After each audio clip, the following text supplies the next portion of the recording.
तपाईँलाई थाहा छुँदैछ होला गाइस हैन अहिलेको यो नयाँ controversy Rubina versus Rabin ruby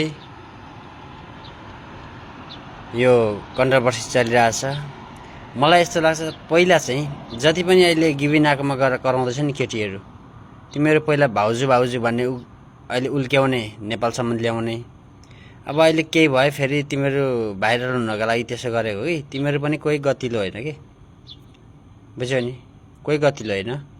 यहाँ छन् यो फोटोमा हेर्नुहोस्, यहाँ जति पनि गेस मारेर बोल्दैछन् नि केटीहरू, यिनीहरू पनि कोही गतिलो होइन। एक नम्बर नेपालका एक नम्बर छाडा केटी पर्छन् यिनीहरू। र अर्को कुरा गिबिना यस्तो घर परिवार भएको मान्छे यस्तो त्यस्तो भनेर योभन्दा पहिला अगाडि यिनीहरूले गीत गाउँदाखेरि त्यो एक्टिङ गर्दाखेरि नेपाल नगइकन किन तिमीले सम्झाउन सकेनौ, किन सम्झाउन सकेनौ? अहिले आरिस गरेर खुट्टा तानेर हुन्छ, हरेक बाहना बनाएर हुन्छ। तिमीले के उनीहरूको रबिनको घर फ्यामिलीमा तिमीले के एकमुठी चामल हालिदिएको छौ गर, अर्काको पर्सनमा तिमीले किन उफ्रिन्छौ? जेसुकै गरून् न, उनीहरूको जेसुकै होस् उनीहरूको विचार, उनीहरूले नि त सोचेको छ मेरो यस्तो गर्दाखेरि मेरो घरबार बिग्रिन्छ, यस्तो गर्दाखेरि यस्तो। तिमीहरूले चाहिँ उनीहरू अगाडि बढेको देखेर तिमीहरू चाहिँ जलस फिल भएको क्या, जलस, उसलाई खुट्टा तान्न खोजेको। अनि गिबिना चाहिँ माथि बढ्न खोजेको अहिले भ्युअर्सको लागि, बुझ्यौ? यो फोटोमा जति अहिले पनि गिबिनाको गेस्टमा छन् नि, यी केटी सबै विदेश बस्ने नै हुन्। नेपालका एक नम्बर फटाकेटी हुन् यिनीहरू। यो फोटोमा देख्नु भएको छ, एक नम्बर फटाकेटी हुन् यी केटीहरू नै। हिजो त्यही पाकिस्तानी केटीलाई भाउजू भाउजू भाभी भन्दै बोलाउँदै हिँड्दै थिए कमेन्ट गरेर, यिनीहरू नै हुन्।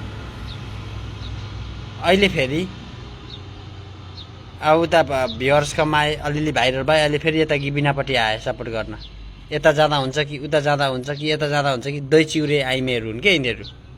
र अर्को कुरा, भोलि रबिनको बुढीलाई, रबिनलाई, पाकिस्तानको रुबीलाई तलमाथि केही भएआलेमा सब यसको जिम्मेवारी गिबिनाले लिन्छ।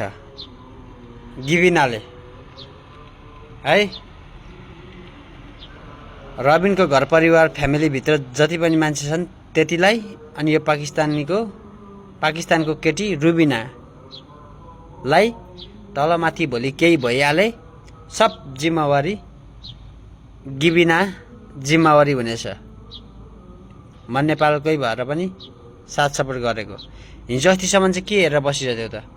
पाकिस्तानको केटी नेपाल नआउन्जेलसम्म तिमीहरू ग्याममा पनि जोड्यौ, कति राम्रो जोडी भन्दै यत्रो मुख लाएर गिबिना चाहिँ हेरिरहेको थिए त्यसो गरेर ताइन तुई। त्यति बेला चाहिँ बोल्न सकिनस्, अहिले चाहिँ किन बोलिस्? लाज हुँदैन? दुनियाँका पैसा खाएर घिचेर लाउरेसँग बिहे गर्दै भन्दैमा युएसएतिर छु भन्दैमा धम्की नलडाउँदा हुन्छ गिबिना, बुझ्यौ नि? तिमीले पनि अर्काका गरिब दुखीलाई सहयोग गर्ने भन्दै अर्काका पैसा घिच्दै अरूलाई, नेपाली दाजुभाइलाई 12 घन्टा 14 घन्टा होइन 70-80 डिग्रीको घाममा पैसा कमाएको उनीहरूको लुट्दै अरू गरिब दुखीलाई सहयोग गर्दै तिमीले नाम कमाएको के ठुलो कुरा गर्छौ गिबिना?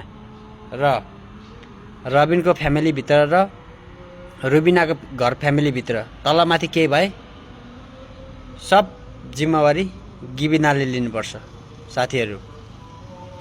यो जति गिबिनाकामा यो गेस्टमा छन् नि सबै एक नम्बर नेपालका एक नम्बर केटीहरू हुन्। धन्यवाद। के भन्न चाहनुहुन्छ यो भिडियो सबैप्रतिले हेर्नु होला। लाइक कमेन्ट सेयर कफिलिङ र भिडियो यो कुरा कस्तो लाग्छ कमेन्टमा गर्नु होला साथीहरू।